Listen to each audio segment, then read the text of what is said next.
Bonjour à tous et bienvenue sur nos pages. Je suis Sandra Takassi, experte en gestion de projets au service de l'émancipation de la femme par l'entrepreneuriat et l'éducation numérique.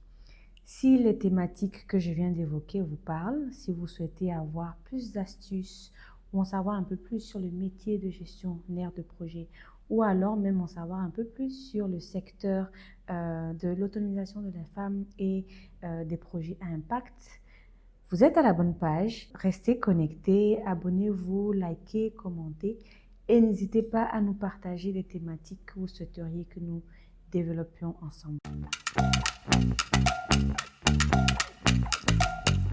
Alors aujourd'hui, nous allons parler d'un sujet qui fait trembler tout bon gestionnaire de projet. Un sujet vraiment que nous n'aimons pas, mais qui est indispensable dans la gestion de projet. Il s'agit là de la gestion des risques. Qu'est-ce que la gestion des risques? Imaginez que vos amis vous font un très beau cadeau. Il s'agit d'effectuer un saut en parachute.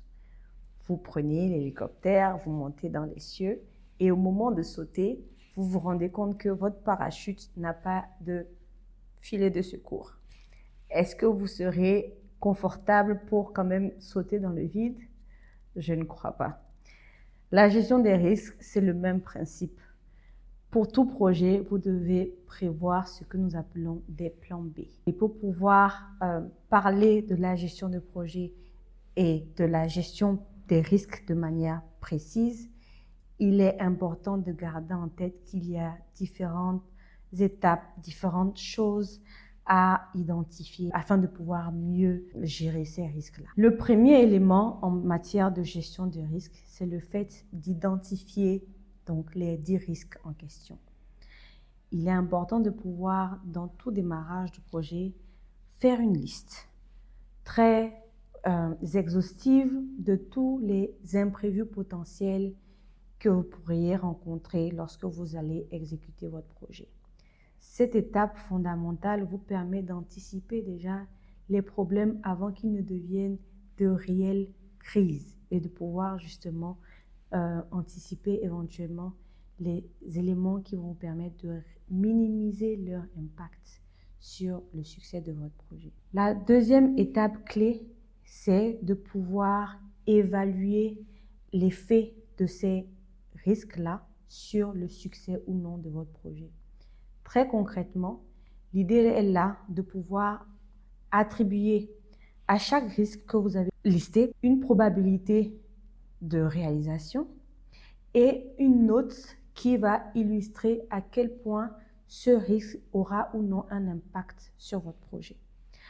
À travers ces éléments, vous allez pouvoir ensuite jauger la gravité de ces risques-là et aussi la priorisation de ces risques-là en matière de choses qui vont vous empêcher d'aller au bout de votre projet.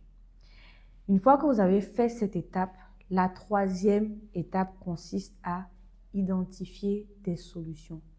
À chaque problème, sa solution.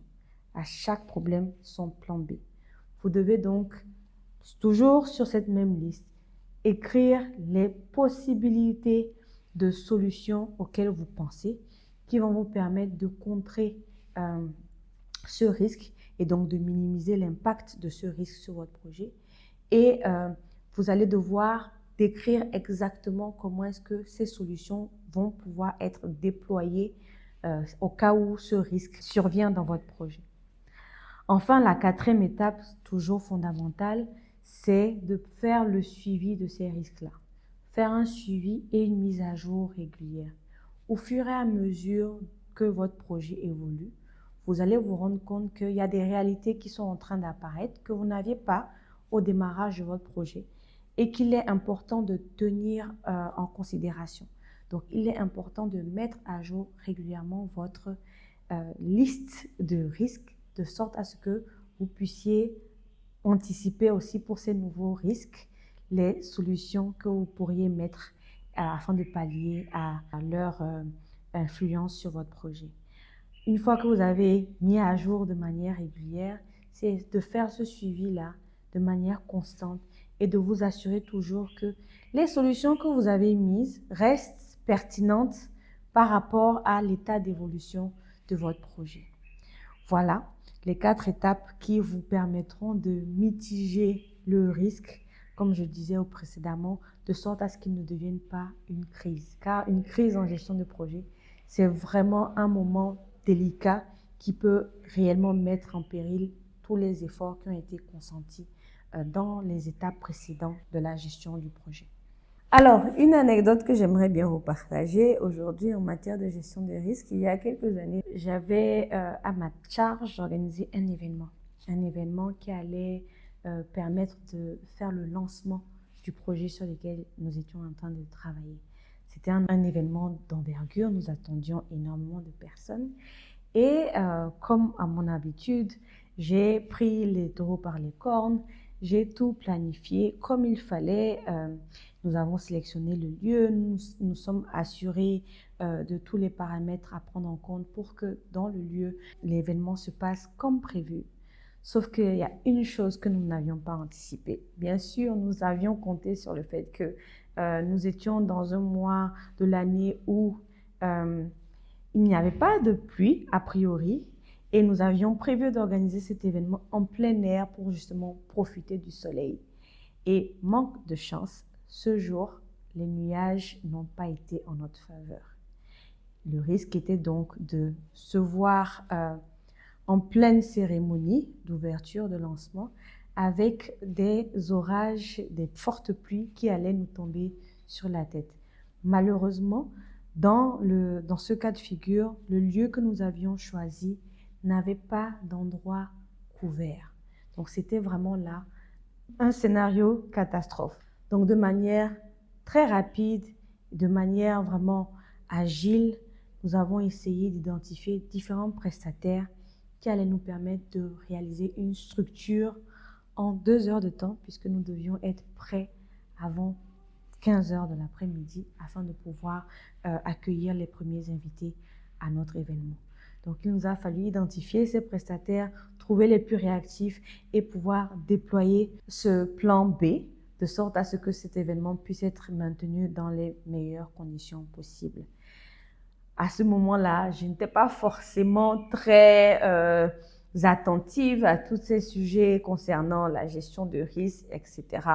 Mais je vous assure que ça a été une vraie prise de conscience pour moi et c'est ce qui m'a permis aujourd'hui, quel que soit le projet sur lequel je travaille, toujours dresser cette liste. Donc voilà un peu ce que je pourrais dire en termes d'expérience personnelle vécue sur ce sujet-là.